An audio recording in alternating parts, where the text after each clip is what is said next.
நான் அவரோட நிறையா சண்டை போடுவேன். எனக்கு பாருங்க மாநாட்டில் எல்லாம் எனக்கு வந்து வந்தான் சுட்டா சத்தா ரிப்பீட் மாதிரி எல்லாம் டயலாக் கொடுத்தாங்க, எவ்வளோ நல்லா ரீச் ஆச்சு அப்படின்னு சொல்லி சொன்னால் அது சார் உங்களுக்கு அதை விட ஒரு வச்சிருக்கேன் சார் ஒரு விஷயம் பொறுங்க அப்படின்னாரு. விக்கி சாரோட உலக உயிர் தான் அந்த அந்த கம்பெனிக்கு ஃபர்ஸ்ட் ஃபேன். அங்கு கம்பெனி எப்படிமா எங்கிருந்து ஆரம்பிக்கிறது? விக்னேஷன் சார்லேருந்தே ஆரம்பிப்போம். அவர் என்ன பண்ணுவார்னா, அவருக்கு வந்து நம்ம மேலே ரொம்ப பிரியம் உண்டு. அந்த பிரியம் எந்த அளவுக்கு இருக்குன்னா, சார் எங்கே இருக்கீங்க சார் அப்படிம்பாரு. நான் அந்த ஹைதராபாத்தில் சரிபோதா சனியோட ஷூட்டிங்கில் இருக்கேன் சார், நாளைக்கு கிளம்பி மலேசியா வந்துட முடியுமா? ஏன் சார் அப்படின்னு. இல்லை ஷூட்டிங் இன்றைக்கி முடிஞ்சிருது சார், பட் நான் சென்னை போகணும் சார். இல்லை நீங்கள் ஒன்றும் இல்லை, இப்போ நான் பெரிய பொருள் செலவில் படம் எடுத்துக்கிட்டு இருக்கேன். இங்கே ஏர் ஏஷியான்னு ஒரு பில்டிங் இருக்குது. அந்த பில்டிங் இப்போ நான் செட்டாக போடணும்னா அதுக்கு ஒரு 5 கோடி ரூபா இல்லாட்டி ஒரு 7 கோடி ரூபாய்க்கிட்ட ஆகும். நீங்கள் வந்தீங்கன்னா அந்த சீனை நான் எல்ஐசி ஆஃபீஸ் மாதிரி கொஞ்சம் கன்வெர்ட் பண்ணி அதில் ஒரு போர்ஷனை நான் இதில் எடுத்துக்குவேன். முடிஞ்சா வாங்க, இல்லைன்னாலும் பரவாயில்ல அப்படின்னா ஏர்போர்ட்டில் ஓடுவேன். அதுக்கப்புறம் கட் பண்ணால் ஜம்ப் கட் பண்ணோன்னா நான் ஹைதராபாத் ஏர்போர்ட்டில் கடை ஓடிட்டு இருப்பேன். ஃப்ளைட்டில் வந்து முடிச்ச உடனே அங்கே போய் உட்காந்து மீசை எடுத்துடலாமா சார் அப்படின்பாரு. சார் பல படத்துக்கு கண்டினியூட்டியாக போயிட்டுருக்கு சார், இப்போ சரிபதா நேரத்தில் இதான் மீசை தான் சார் எடுத்தால் இந்த படத்துக்கு நல்லாயிருக்கும். கொஞ்சம் பாருங்க அதை குறைச்சி காட்டுறது. இதெல்லாம் ராத்திரி எத்தனை மணிக்கு போகுதுன்னா, பிரதீப் சாரோட ஷூட் பண்ணிட்டு இருக்காரு. ராத்திரி ஒரு 11:30 மலேசியா டைம். அதனால் கொஞ்சம் மீசை இப்படி கொஞ்சம் குறைச்சிட்டு இது ஓகே அப்படின்னு. ஓகே பட் முழுக்க எடுத்துட்டா நல்லாயிருக்கும் அந்த மாதிரி ஃபுல்லாக ஷேப் பண்ண. இப்போ தான் நியூ ஏஜ் ஜெயசூர்யா பார்க்க முடியுது அப்படின்பாரு. இப்படி சொல்லி ஆரம்பிப்பார். சரி, அது மாதிரி திடீர்னு இன்னொரு நாள் ஃபோன் அடிப்பார். இப்போது எங்கள் ஒரு 20ஆம் தேதியிலேருந்து டேட்டு கிடைக்குமா அப்படின்னு 5 நாளைக்கு முன்னாடி கேட்பார். ஏன் சார் அப்படின்னா, இல்லை சார் பல படம் லாக்கில் இருக்குது சார், இப்போ யார் டேட்டையும் வாங்க முடியாது சார், நான் அதிகபட்சம் என்னோடய படம் வேணால் நான் கேன்சல் பண்ணலாம், மற்றது எதுவுமே தொட முடியாது சார் அப்படின்னு. இல்லை பிரதீப் சார் இப்போ இந்த ட்ராகன் ஒரு படம், அது சரி இது டூடுன்னு ஒரு படம் வந்து போகிறாரு, அதனால் அதுக்குள்ளே முடிச்சுக்கோங்க அப்படின்னு சொல்கிறாரு. இப்போ நான் வந்து அந்த செட்டு போட்டுறேன் சார், எனக்கு கேட்காம செட்டு போடாதீங்க சார், நான் வரமாட்டேன்னா அப்புறம் பிரச்சனை ஆகிடும். அது பரவாயில்ல சார், என்ன எனக்கு கொஞ்சம் ஒரு 50 லட்ச ரூபா வேஸ்ட் ஆகும், ஆகிட்டு போட்டும். அப்புறம் திருப்பி மனசு கேட்காத. சரி படம் இப்படியெல்லாம் ரெடி ஆகிடுச்சுங்க, ரிலீஸ் டேட்டு தள்ளி போய் திடீர்னு ஒரு நாள் ஃபிக்ஸ் பண்ணிவிட்டு, இப்போ எப்படி அவருடைய அன்பு தொல்லை எப்படி இருக்குன்னா, சார் என்ன சார் பண்ணிக்கிறீங்க, நான் நைட்டு பூரா ஷூட் பண்ணிவிட்டு 2:11 மணிக்கு எந்திக்கிறேன். ஹலோ சார் என்ன சார் அப்படின்னு. அப்போ நீங்கள் தூங்கி எந்திரிச்சிருக்க, சாரி இது வந்து சொல்லும்போது 2:20, அப்போ நீங்கள் தூங்கி எந்திரிச்சிருக்கீங்க. ஆமாம் சார். முடிஞ்சால் ஒரு 1/2 ஹவரில் கமலா தியேட்டரில் இருந்தீங்கன்னா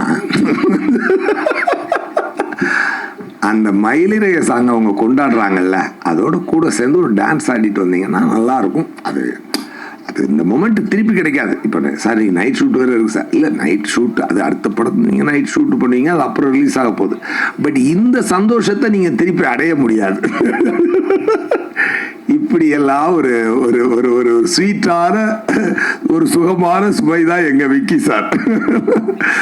பட் இவ்வளோ சுமைகளை சுமந்தாலும் இவ்வளவு வலிகளை கடந்தாலும் அது எங்களுக்கு மட்டும் அவர் வலி கொடுக்கல, அவரும் பல வலிகளை தாண்டி பல பெயின்களை தாண்டி அதை ஸ்வீட்டாக எடுத்துக்குவார்.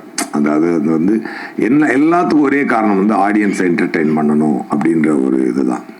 இதில் வந்து ஒரு தரமான படைப்பாக இருக்கணும், இது ஒரு தரமான அவுட்புட் வரணும். விக்னேஸ்வரன் சார் இந்த படத்தில் மற்ற படங்களை விட இந்த படத்தில் அவர் உங்களுக்கு கொடுத்துருக்க அழகான விஷயம் என்ன அப்படின்னு சொல்லி சொன்னால், you look the best in your career so far. அதில் வந்து written and directed by Vignesh Shivan அப்படின்னு போட்ட உடனே ஹோல் தியேட்டர் எரப்ட் ஆகுது. அது வந்து எனக்கு கேட்குறது ரொம்ப சந்தோஷமாக இருக்குது. இந்த அது வந்து ஒரு மரியாதையான இடத்திற்கு நம்ம நண்பர் ஒருத்தர் ஒரு மரியாதையான தன் தொழிலில் ஒரு மரியாதையான ஒரு தரமான இடத்தை எட்டி இருக்கிறார் அப்படி என்பது அது நமக்கு மிக மிக சந்தோஷமான ஒரு விஷயம். சீமான் சார் வந்து அவர் சொன்ன மாதிரி எனக்கு காதல் காப்பீட்டு கழகம் காதல் காப்பீட்டு கழகத்தினுடைய ஆப்போசிட் போல் வந்து அண்ணன் என்ன பேசுறாலும் சீட்டார் என்னடா தம்பி ஆரம்பிப்பாரு. ரொம்ப உண்மையா இருக்கும், ரொம்ப இயல்பா இருக்கும்.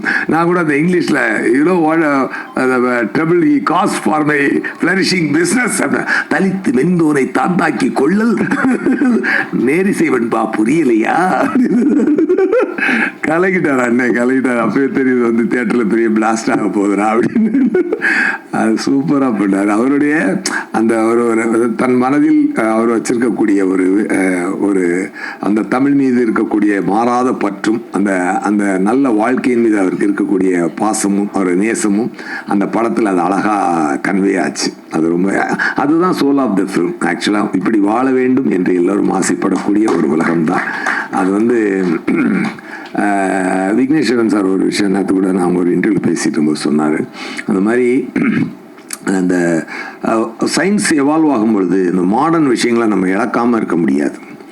பட் அதை யூஸ் பண்ணிக்கணும், அதில் நம்மளை இழந்துடாமல் இருக்கணுன்றதான் இந்த படத்தினுடைய அருமையான தத்துவம். I enjoyed the best. நான் எல்லா சீன்லையுமே நான் ரொம்ப என்ஜாய் பண்ணி நடித்தேன். நான் அவரோட நிறையா சண்டை போடுவேன். என்ன சார் எனக்கு வந்து 100 மூட்டை தூக்குற 10 மூட்டை தூக்குறதுக்கு சம்பளம் கொடுத்துட்டு எனக்கு 5 மூட்டை தான் தூக்குற வைக்கிறீங்க அப்படின்னு சொல்லி நான் அவரை வந்து எப்பொழுதுமே அவரோட சண்டை போட்டுக்குவேன். பட் வாட் எவர் எனக்கு வந்து அவர் சொன்னார். நான் கேட்டேன் அவர்கிட்ட வந்து எனக்கு பாருங்க மாநாடுல எல்லாம் எனக்கு வந்து வந்தான் சுட்டா சத்தா ரிப்பீட் மாதிரி எல்லாம் டயலாக் கொடுத்தாங்க, எவ்வளோ நல்லா ரீச் ஆச்சு அப்படின்னு சொல்லி சொன்னால் அது சார் உங்களுக்கு அதை விட ஒரு வச்சிருக்கேன் சார் ஒரு விஷயம் பொறுங்க அப்படின்னாரு. அது என்னடான்னு பார்த்தா டகடன்னு போட்டு அடிச்சு இன்னைக்கு வந்து இன்ஸ்டாவை திறக்க முடியலைங்க. அவ்வளோ ஒரு லவ் கொட்டி தமிழக மக்கள் ஆக்சுவலாக உண்மையாகவே நான் வந்து இந்த ப்ரெஸ் மீட்டில் மூலமாக நான் இந்த எல்லைக்கு வெற்றியோடு நான் சொல்லிக்க வேண்டிய ஒரே ஒரு முக்கியமான விஷயம் என்னன்னு சொன்னால் என்னுடைய உழைப்புக்கு மக்கள் கொடுக்குற அன்பு அது வந்து ரொம்ப சந்தோஷமாக இருக்குது. அந்த தியேட்டரில் பார்த்துட்டு அது என்னங்க அது என்ன ரெஸ்பான்ஸ், என்ன ஒரு சந்தோஷம். அதில் எனக்கு என்ன சந்தோஷம்னா நம்மளுக்கு இறைவன் கொடுத்த இந்த ஒரு இந்த கலை நம்மளை செய்யும் பொழுது அது மக்களை இவ்வளோ சந்தோஷப்படுத்தும் போது that is the highest pleasure I am getting. Vicky சாரோட உலக உயிர் தான் அந்த கம்பெனிக்கு ஃபர்ஸ்ட் ஃபேன் அங்கிள் கம்பெனி அப்படிம்பாங்க. ஸோ அப்போ நினச்சேன் சரிடா இது எல்லாருக்கும் பிடிச்சிரும் அப்படின்னு சொன்னேன். அதே மாதிரி எல்லாருக்கும் அது பயங்கரமாக ரீச் ஆச்சு. Every thing about concept, about look, about performance, about visuals எல்லாமே தரம்.